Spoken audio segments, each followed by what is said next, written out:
नमस्कार आपनालोक सकलोके पुनर्बार स्वागतम मनोजमाई मजिद बंधुসকল लगते चाওক আজি 9টা গুৰুত্বপূৰ্ণ খবৰ। প্ৰথমটো খবৰ, লোকসভাৰ মজিয়াত এইবাৰ গৰজি উঠিছে অসমৰ সাংসদ গৌৰৱ গগৈ। গৌৰৱ গগৈৰ মন্তব্য, মুখ্যমন্ত্ৰী হিমন্ত বিশ্ব শৰ্মা পৰাস্ত হৈছে যোৰহাটত আৰু সাম্প্ৰদায়িক আজমূলক বিদায় দিছে ধুবুৰীবাসীয়ে। ধৰ্মৰ নামত বিভাজন অনাসকলক শিক্ষা দিছে এইবাৰ জনতাই। এই মন্তব্য সাংসদ গৌৰৱ গগৈৰ। সদনত এইবাৰ গৰজি উঠিল সাংসদ গৌৰৱ গগৈ আৰু সদনত যোৰহাটবাসীক ধন্যবাদ দিলে গৌৰৱ গগৈয়ে।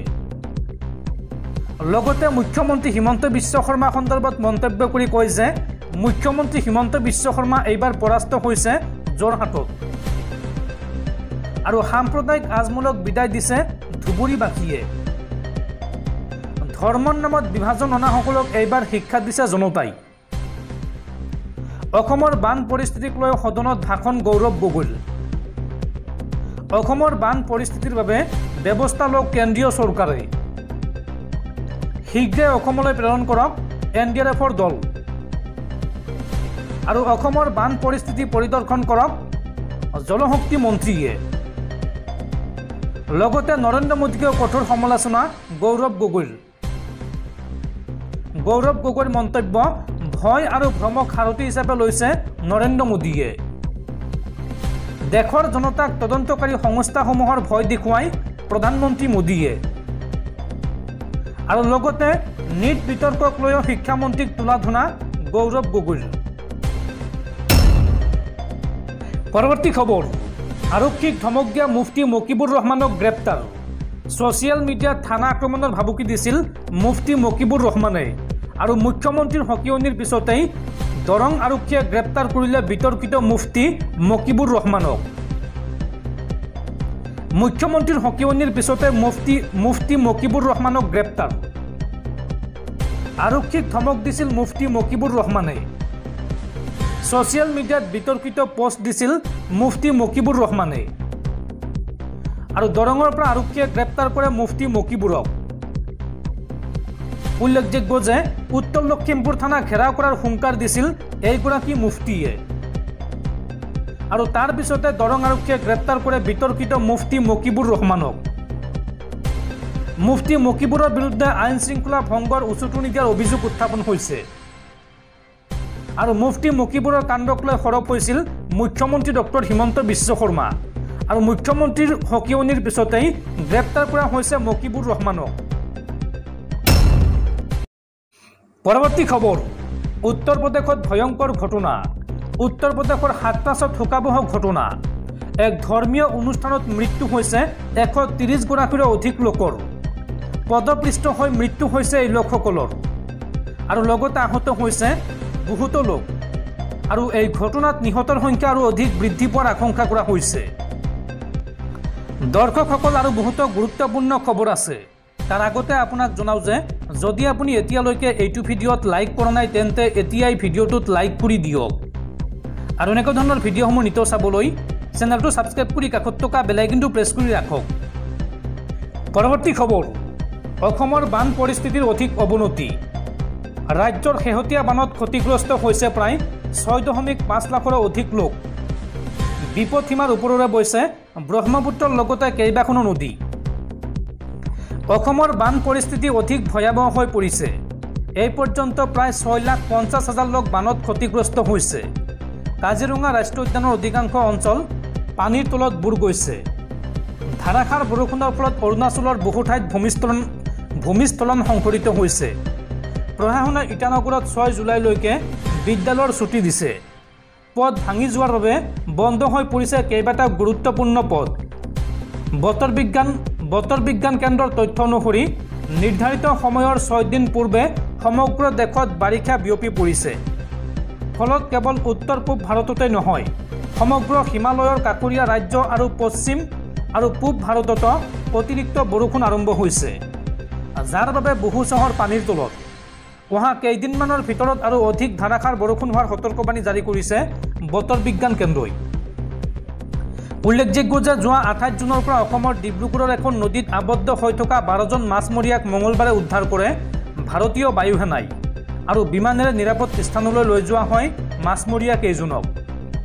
বতৰ বিজ্ঞান বিভাগে আগন্তুক দিনত অসমৰ লগতে সমগ্ৰ উত্তৰ পূৰ্বাঞ্চলত অধিক বৰষুণৰ ভৱিষ্যতবাণী কৰিছে। আৰু মুখ্যমন্ত্ৰী হিমন্ত বিশ্ব শৰ্মাই কয় যে আগন্তুক ৩-৪ দিন ৰাজ্যখনৰ বাবে অতি চিন্তনীয় সময়। এই সময়ছোৱাত ৰাজ্যবাসী সাৱধানে থাকিব লাগিব। পৰৱৰ্তী খবৰ, জিএমচিৰ গুৰুত্বপূৰ্ণ সিদ্ধান্ত, উঠাই দিয়া হ'ব গুৱাহাটীৰ দীঘলী পুখুৰীৰ খাওগুলিৰ খাদ্যৰ বিপণীসমূহ। ৰাজ্যৰ একাংশ যুৱক যুৱতীয়ে আৰম্ভ কৰিছিল ব্যৱসায়। গুৱাহাটীৰ দীঘলী পুখুৰী পাৰত খাদ্যৰ দোকান দি স্বাৱলম্বী হৈছিল ৰাজ্যৰ একাংশ নিবনুৱা যুৱক যুৱতী। কিন্তু এতিয়া অনিশ্চয়তাত ভুগিছে তেওঁলোক, কাৰণ দীঘলী পুখুৰী পাৰত থকা সকলো খাদ্যৰ বিপণী উঠাই দিয়া হ'ব। আপুনি যদি গুৱাহাটী মহানগৰীত বাস কৰে তেতিয়াহ'লে দীঘলী পুখুৰীত থকা খাওগুলি আপোনাৰ চিনাকি। হয়তো আপুনি এই খাওগুলিলৈ আহি ষ্ট্ৰীট ফুডৰ সোৱাদো লৈছে। আপুনি এইটো বিষয়ে অৱগত যে ৰিজাৰ্ভ বেংকৰ পৰা বামুণী মৈদামলৈকে এখন উৰণীয়া সেতুৰ নিৰ্মাণ কাৰ্য চলি আছে। এই উৰণ সেতুখনৰ বাবে খাওগুলি আঁতৰোৱা হ'ব বুলি শেহতীয়াকৈ মন্তব্য প্ৰকাশ কৰে গুৱাহাটীৰ মেয়ৰ মৃগেন শৰণীয়াই। সমান্তৰালকৈ তেওঁলোকৰ বাবে অন্য ব্যৱস্থা গ্ৰহণ কৰা হ'ব বুলিও প্ৰকাশ কৰে মেয়ৰে। কেৱল এয়াই নহয়, পদপথত কোনেও ব্যৱসায় কৰিব নোৱাৰিব বুলি উল্লেখ কৰে জিএমচিৰ মেয়ৰগৰাকীয়ে। পৰৱৰ্তী খবৰ, লোকসভাত প্ৰধানমন্ত্ৰী মোদীৰ ভাষণ, বিৰোধীক উচিত প্ৰত্যুত্তৰেৰে থকা সৰকা প্ৰধানমন্ত্ৰী মোদীৰ, উত্থাপন কৰিলে বহু বিষয়। লোকসভাত প্ৰধানমন্ত্ৰী মোদীৰ ভাষণ, ৰাষ্ট্ৰপতিৰ ভাষণৰ ধন্যবাদসূচক প্ৰস্তাৱৰ আলোচনাৰ উত্তৰ দিয়ে প্ৰধানমন্ত্ৰী মোদীয়ে। নিজৰ ভাষণত কংগ্ৰেছক সমালোচনাৰে থকা সৰকা কৰিলে মোদীয়ে। নীট, অগ্নিপুৰ, মণিপুৰ সহ নানান বিষয়ক লৈ বিৰোধীৰ আক্ৰমণৰ প্ৰত্যুত্তৰ দিলে প্ৰধানমন্ত্ৰীগৰাকীয়ে। প্ৰধানমন্ত্ৰী মোদীয়ে কয় যে বিশ্বৰ সৰ্ববৃহৎ নিৰ্বাচনী প্ৰচাৰত দেশৰ জনসাধাৰণে আমাক তৃতীয়বাৰৰ বাবে দেশৰ সেৱা কৰাৰ সুযোগ দিছে। এইটো নিজৰ বাবে গণতান্ত্ৰিক বিশ্বৰ বাবে এক অতি গুৰুত্বপূৰ্ণ আৰু গৌৰৱান্বিত অনুষ্ঠান। প্ৰধানমন্ত্ৰী নৰেন্দ্ৰ মোদীয়ে ভাষণত বিৰোধীক লক্ষ্য কৰি লয়। তেওঁ কয় যে কিছুমান মানুহৰ কষ্ট মই বুজিব পাৰোঁ, যে অহৰহ মিছা কথা চলি থকাৰ পিছতো তেওঁলোকে ভয়াৱহ পৰাজয়ৰ সন্মুখীন হ'বলগীয়া হৈছিল। সফল নিৰ্বাচনী প্ৰচাৰ চলাই দেশখনে বিশ্ববাসীক দেখুৱাইছে যে এইটোৱে আছিল বিশ্বৰ আটাইতকৈ ডাঙৰ নিৰ্বাচনী প্ৰচাৰ। দেশৰ জনসাধাৰণে আমাক বিশ্বৰ বৃহত্তম নিৰ্বাচনী প্ৰচাৰত নিৰ্বাচিত কৰিছে। প্ৰধানমন্ত্ৰী মোদীয়ে কয় যে 2014 চনত যেতিয়া আমি প্ৰথমবাৰৰ বাবে জয়লাভ কৰিছিলোঁ তেতিয়া নিৰ্বাচনী প্ৰচাৰত আমিও কৈছিলোঁ যে দুৰ্নীতিৰ প্ৰতি আমাৰ শূন্য সহনশীলতা থাকিব। দুৰ্নীতিৰ প্ৰতি আমাৰ নীতিৰ বাবেই দেশে আমাক আশীৰ্বাদ দিছে। লোকসভাত এই মন্তব্য প্ৰধানমন্ত্ৰী মোদীৰ। লগতে 370 অনুচ্ছেদৰ কথা উল্লেখ কৰে প্ৰধানমন্ত্ৰী মোদীয়ে। প্ৰধানমন্ত্ৰীগৰাকীয়ে কয় যে আজি দেশৰ প্ৰতিজন নাগৰিকে জানে যে ভাৰতে নিজৰ সুৰক্ষাৰ বাবে যিকোনো কাম কৰিব পাৰে। 370 অনুচ্ছেদক পূজা কৰা লোকসকলে ভোট বেংকৰ ৰাজনীতিক অস্ত্ৰৰে সজ্জিত কৰা লোকসকলে জম্মু কাশ্মীৰত এনে এক পৰিস্থিতিৰ সৃষ্টি কৰিছিল যে ভাৰতৰ সংবিধান জম্মু কাশ্মীৰৰ সীমান্তত প্ৰৱেশ কৰিব নোৱাৰিলে। 2014 চনৰ পূৰ্বে সেনাবাহিনীক শিলগুটি নিক্ষেপ কৰা হৈছিল আৰু মানুহে হতাশ হৈ কৈছিল যে এতিয়া জম্মু কাশ্মীৰত একো হ'ব নোৱাৰে। দেশত এতিয়া তুষ্টিকৰণৰ ৰাজনীতি চলা বুলি মন্তব্য কৰে প্ৰধানমন্ত্ৰী মোদীয়ে। প্ৰধানমন্ত্ৰীগৰাকীয়ে লগতে কয় যে এই দেশখনেও দীৰ্ঘদিন ধৰি তুষ্টিকৰণৰ ৰাজনীতি দেখি আহিছে।